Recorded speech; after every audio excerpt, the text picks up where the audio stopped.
बिस्मिल्लाहिर्रहमानिर्रहीम। अस्सलामु अलैकुम डी स्टूडेंट्स। आज हम इस चैप्टर का लास्ट टॉपिक पढ़ेंगे, charging and discharging of a capacitor, कि कैपेसिटर की चार्जिंग और डिस्चार्जिंग किस तरह से होती है। जो सर्किट यूज़ होता है चार्जिंग और डिस्चार्जिंग के लिए वो इस तरह से होता है कि इसमें हम एक कनेक्ट करते हैं रेजिस्टर। ये जो जिग जैग लाइन्स हमने शो की हैं ये शो कर सिंबल है रेजिस्टर का, और इसे हम आर से रिप्रेजेंट करते हैं। और ये जो दो पैरेलल लाइंस हैं ये कैपेसिटर का सिंबल है। जब हम दो लाइंस इस तरह से ड्रा करते हैं कि एक लाइन बड़ी और एक छोटी हो, तो ये सिंबल होता है सेल का, कि एक पॉजिटिव टर्मिनल है और दूसरा नेगेटिव है। जब हम दोनों लाइंस को बराबर ड्रा करते हैं तो इसका मतलब ये होता है कि ये कैपेसिटर का सिंबल है, दो बराबर लाइंस जब ड्रॉ की हों। तो ये हमारे पास है कैपेसिटर और ये रेजिस्टर। एक इसमें होता है स्विच जो कि चार्जिंग ऑन ऑफ करने के लिए है, और एक सोर्स ऑफ वोल्टेज यानी सेल यहाँ पे हमने लगाया। ये है चार्जिंग सर्किट।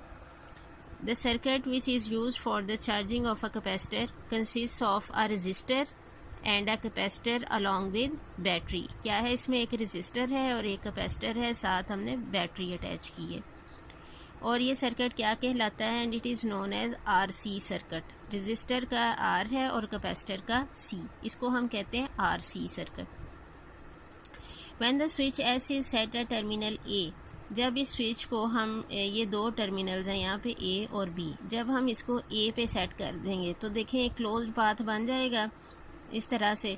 जब क्लोज्ड पाथ होगा तो करंट फ्लो स्टार्ट हो जाएगा, चार्जिंग शुरू हो जाएगी। अब क्या है कि बैटरी के पॉजिटिव टर्मिनल से एक पॉजिटिव चार्ज जाएगा और पॉजिटिव इस प्लेट पे डिपॉजिट हो जाएगा, लेफ्ट प्लेट पे, फिर अगला चार्ज, फिर उससे अगला चार्ज, इस तरह से चार्ज डिपॉजिट होता जाएगा पॉजिटिव प्लेट पे और इसी तरह से नेगेटिव प्लेट पे। और ग्रेजुअली इनिशियली चार्ज की वैल्यू क्या होगी, ज़ीरो। ग्रेजुअली चार्ज डिवेल्प होता जाएगा और मैक्सिमम जितनी कैपेसिटी है इस कैपेसिटर की चार्ज स्टोर करने की, Aahista Aahista maximum charge store हो जाएगा। उस मैक्सिमम चार्ज को फिर हम नाम देंगे इक्विलिब्रियम चार्ज का, यानी उसके बाद करंट फ्लो स्टॉप हो जाएगा, कोई फर्दर चार्ज कैपेसिटर स्टोर नहीं कर सकेगा। When the switch S is set at terminal A, then RC circuit is connected to the battery of voltage V0, which starts charging of the capacitor. The capacitor is not charged immediately. ऐसा नहीं होता कि आप battery attach करें और capacitor फौरी charge हो जाए, बल्कि ग्रेजुअली चार्ज इंक्रीज होता है। Rather charge increases gradually to the maximum equilibrium value Q0. In case of capacitor we know that Q0 किसके इक्वल होता है, in case of capacitor Q0 is equal to CV0। यहाँ पे हमने एक graph show किया है जो कि टाइम के दरमियान है। एक्स एक्सिस पे हमने इसमें एक्स एक्सिस पे लिया है हमने टाइम और वाई एक्सिस पे लिया है हमने चार्ज। ये देखें कि चार्ज की डेवलपमेंट इस तरह से होती है कैपेसिटर में कि ये कर्व हमने शो किया है कि इस तरह से कैपेसिटर ग्रेजुअली चार्ज हो रहा है, टाइम बढ़ता जा रहा है और आहिस्ता आहिस्ता कैपेसिटर चार्ज होता जा रहा है।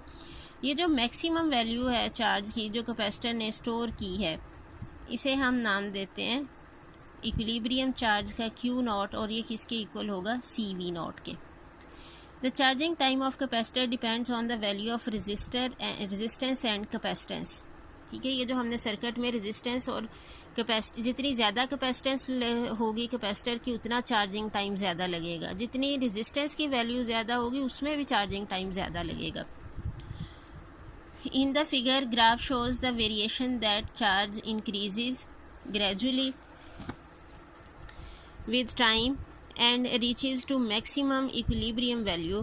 The product of resistance R and capacitor C, that is RC, has same units as that of time. That's why it is known as time constant. ये एंड पे मैं आपको सॉल्व करके बताती हूँ। ये शॉर्ट क्वेश्चन में भी आ जाता है कि रेजिस्टेंस और कैपेसिटेंस की प्रोडक्ट जो है इसका सेम यूनिट होता है एज दैट ऑफ टाइम। जो टाइम का यूनिट है वही RC का यूनिट है, ये हम एंड पे प्रूव करते हैं। इसीलिए इसको हम क्या नाम देते हैं, टाइम कांस्टेंट का नाम देते हैं। और टाइम कांस्टेंट को हम डिफाइन कैसे करते हैं, द टाइम ड्यूरिंग विच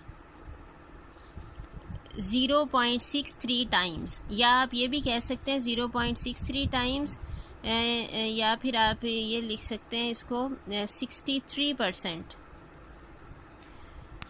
63% का मतलब भी क्या होगा, 63 को 100 पे डिवाइड कर देंगे परसेंटेज साइन हटाने के लिए, तो यही आ जाएगा 0.63। The time during which 0.63 times equilibrium charge is stored in capacitor is known as time constant. अब ये देखें ग्राफ में हम टाइम कांस्टेंट को कैसे शो करेंगे। ये देखें इस ग्राफ में ये हमने शो किया है Q0 मैक्सिमम चार्ज, ठीक है।